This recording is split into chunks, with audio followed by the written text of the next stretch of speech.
think we are done with this one. What did you make it? Number one, you shout.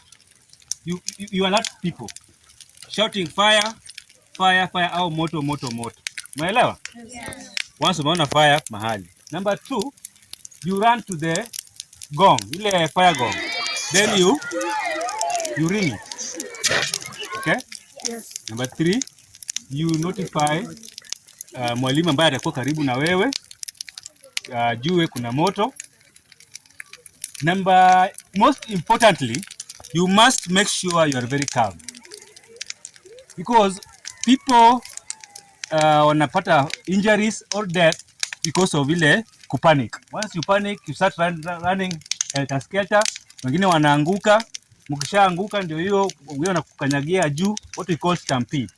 Na once pengine umevunjika hapa, hautapata nafasi ya kutoka, maybe utachomeka tu uko ndani. That is why you have to be very, very calm. And the dome captains, it will plus the teachers around will make sure hizo exits ziko open in case of fire. Na watu wa kwa dome, I'm talking of case of fire when we are in kwa dome. And then we move.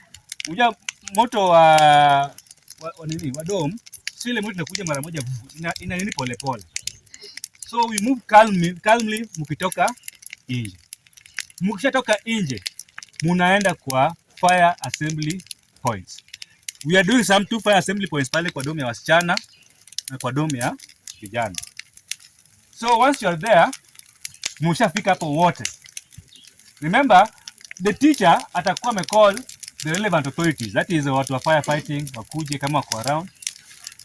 Once mumeshafika kwa fire assembly, munaanza head count. Matron or the captain wa dome ana make sure ame count each and every person. Muko wangapi kwa hiyo dome yenu? You must make sure kama walikuwa shule that day wote, you must make sure wako wote kwa hiyo fire assembly point.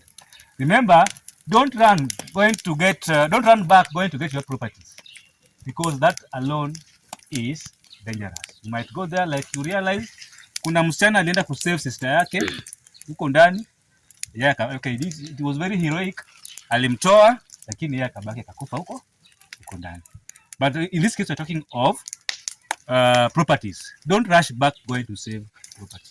We come pale paka mtapewa direction na ile mwalimu wenu on what to do next after mshafanya head counts.